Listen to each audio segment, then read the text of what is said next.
이글이글 열정 넘치는 클래식 정태양의 클래식이 빛나는 순간.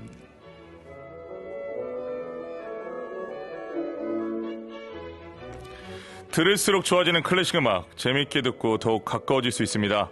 이글이글 열정 넘치는 클래식 음악 세계로 우리를 안내해줄 피아니스트 정태양 이번 주도 함께합니다. 안녕하십니까? 네, 여러분 안녕하세요. 피아니스트 정태양입니다. 자, 지난주에 개강을 했는데 어떻게 학생들 만나니까 기분이 어떻습니까? 너무 새로운 에너지를 충전받는 느낌이 들었습니다.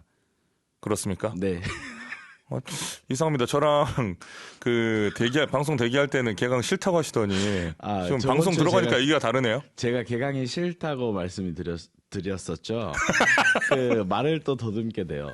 그런데 또 이제 새로운 학생들도 만나고 네. 또 방학 동안 일취월장한 학생들을 보면서 저도 에너지를 정말 얻는 것 같아요. 저도 솔직히 말씀드리면 네. 개강이 너무 싫습니다. 솔직히 말씀드리면 시간이 이렇게 빠른가 싶습니다. 맞아요. 그렇죠. 우리 너무 열심히 일했나 봐요. 맞아요. 예, 이렇게 저희가 답안을 했습니다. 오늘 소개해 주실 곡은 어떤 곡입니까? 네.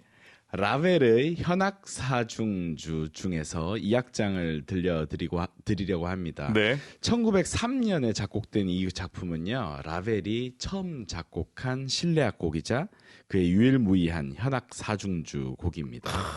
라벨의 스승이었던 가브리엘 포레에게 헌정이 된 아주 아름다운 곡인데요. 그 중에서 이 악장은 매우 활발하고 리드미컬하게라고 이제 나타낸 말이 적혀 있고 그렇게 연주가 되는 곡입니다. 곡의 시작부터 현을 뜯어서 소리를 내는 피치카토가 들리기 때문에 아주 재미있게 들으실 수 있을 겁니다. 아, 이 악장 시작하자마자 피치카토로 시작을 하는군요. 네. 어떤 느낌으로 생각하십니까?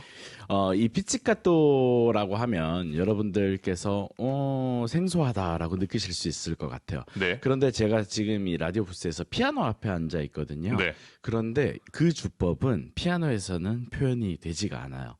사실 저도 연주를 할 때 가끔 피치카토를 흉내를 내긴 해요. 네. 예를 들어서 그냥 뭔가 약간 뜯는 듯한 느낌을 주려고 하거든요. 네. 그런데 사실 피치카토는 기타의 현을 손가락으로 뜯듯이 실제로 현을 튕기면서 연주하는 기법입니다. 그래서 제가 이 피아노에서 조금 예를 들어드린다면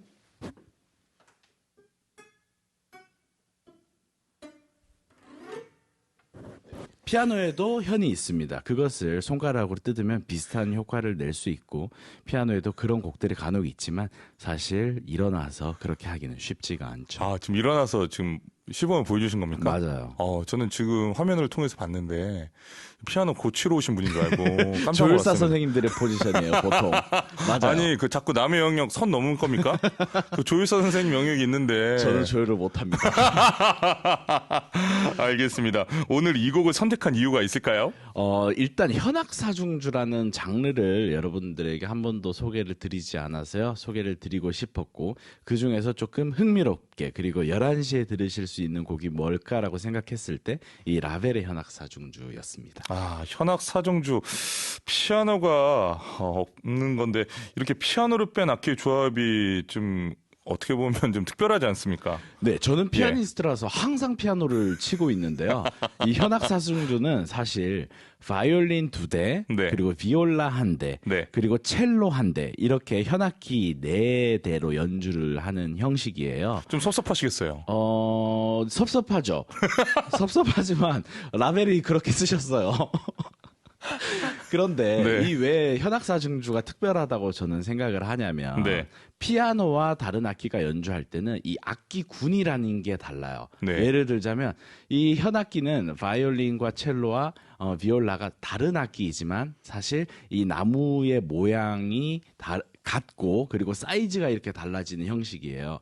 그렇기 때문에 마치 같은 사람 4명이서 노래를 하는 것과 같은 그래서 음역이 균일하게 이렇게 같은 음색으로 노래할 수 있다는 게 현악사중주의 장점이거든요. 그래서 여러 가지의 앙상블 중에서 현악사중주는 가장 완벽하다고도 이야기가 되고 있죠. 음악에서 완벽이란 없는 건데 정태양님에서 완벽이란 말이 나왔습니다. 가장 이상적이다. 유려하고 예. 이상적인 조합이다라고 할 수 있습니다. 그 보니까 제가 면밀히 보고 있는데 요즘 네. 활동을 보니까 네. 보통 앙캄파니스트가 네. 이 성악 반주면 성악 반주, 네. 아니 기악 반주면 기악 반주 이렇게 네. 하지 않습니까? 네. 근데 보니까 성악 반주는 물론이고 오페라 네. 코치는 물론이고 그 문태국 씨하고도 협연을 하시고. 네. 최근에 예술의 전당에서 앵콜로 그러니까요. 같이 연주했어요. 아니, 그러니까 현악도 가더라고요. 맞아요. 예, 어떻게 아니 그 오늘 약간 피아노로 가는 것처럼 이게 조율사 영역에 오는 것처럼 모든 영역을 너무 다 하는 거 아닙니까? 음악의 세계가 참 너무 넓네요. 그래서 사실 성악 음악을 저는 저의 분신처럼 느끼고 있는데요. 그럼에도 불구하고 참 이 악기들의 매력에서 헤어나올 수 없다라고 말씀드리고 싶어요. 잘 알겠습니다. 오늘도 이렇게 멋지게 잘 빠져나가 주셔서 감사합니다. 자, 사중주, 오중주 같은 곡에서 여러 연주자가 호흡을 맞출 때 물론 조화로움이 가장 중요하겠지만 또 중요한 게 있을까요? 사실 앙상블이라는 것은 네. 저도 앙상블을 항상 하는 사람이지만요. 어쩌면 앙상블의 경험이 많은 연주자들이 이야기하기를요. 서로의 생활 습관 그리고 언어 습관 이런 것들까지 알아야지 정말로 교감하고 연주할 수 있다고 해요. 그래서 단순하게 음악의 음량을 맞추고 그리고 음악의 어떤 표현을 맞추는 것보다 사람이 서로 동화되어 가는 것이 가장 어려운 작업일 것 같아요. 연주 이전에 사람이 동화되는 것이 중요하다. 네. 또 이렇게 인문학적인 말씀을 오늘 해줬습니다. 잘 알겠습니다.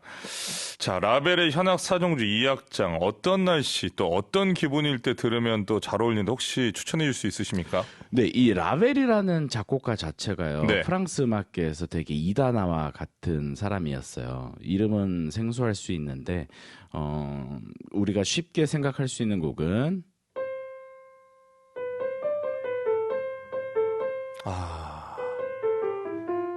이렇게 볼레로라는 네. 곡이 있어요. 그런데 딱 들었을 때 이것이 과연 프랑스 음악인가? 예를 들어서 드뷔시의 피아노 곡을 생각하면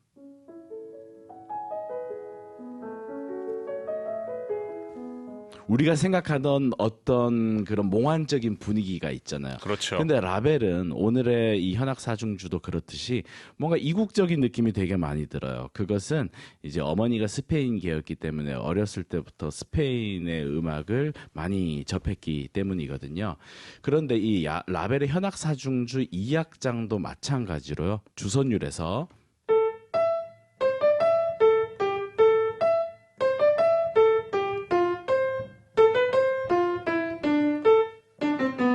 뭔가 리드미컬하고 약간의 스페인의 뜨거운 어떤 열정이 느껴지는 부분이 있어요. 네.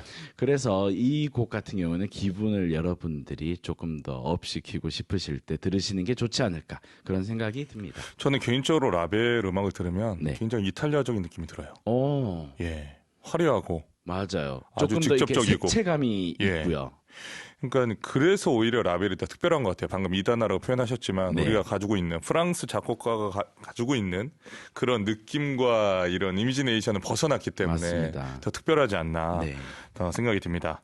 오늘 정창의 클래식 빛나는 순간 라벨의 현악 사중주 2악장 중심으로 이야기를 나누고 있습니다. 오늘 어떤 연주자의 곡으로 가져왔습니까? 네, 아주 유명한 현악 사중주의 대명사라고도 할 수 있는 에머슨 스트링 쿼르텟의 연주로 준비했는데요.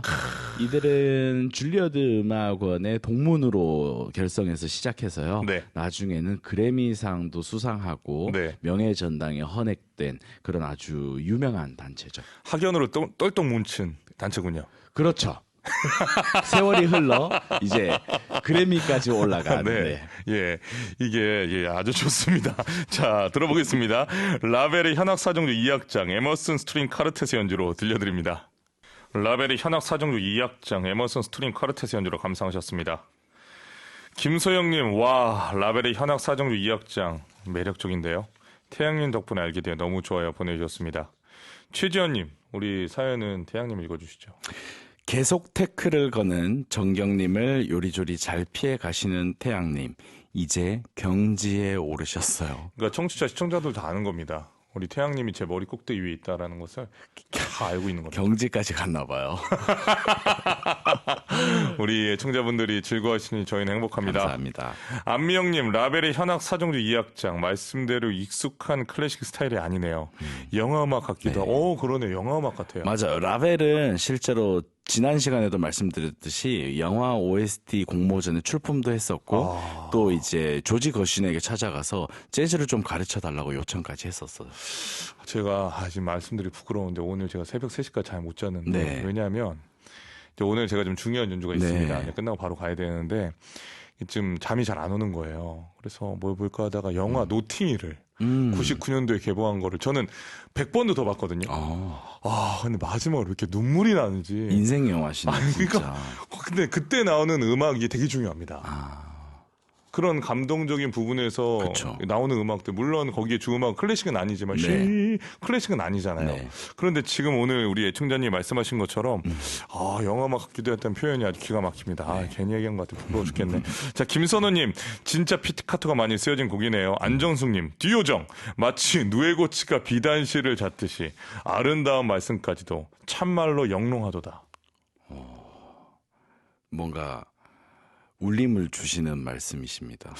그 정도로밖에 재미없게 얘기를 못합니까? 이 정도 되는 거 같는데. 사실 이 안정숙님께서 보내주신 멘트를 보면서 내가 비단실을 자았는가라는 생각을 언제 자았지 이런 생각을 했어요. 잠깐. 예. 장영실 같은 피아니스트 정태양과 함께하고 있습니다. 감사합니다. 자, 이경용님, 일하면서 듣네. 힐링되는 이 시간 행복합니다. 네, 행복을 들을 수 있어서 저희는 너무 행복합니다. 다음 주에도 소개해 줄 작품이 기대가 되는데요. 묻지 않겠습니다, 오늘. 알겠습니다. 자, 바쁘실 텐데 개강이고 연주로 건강하시고 다음 주에 뵙겠습니다. 네, 여러분 감사합니다. 네, 여러분은 지금 EBS FM 정경 11시 클래식을 듣고 계십니다.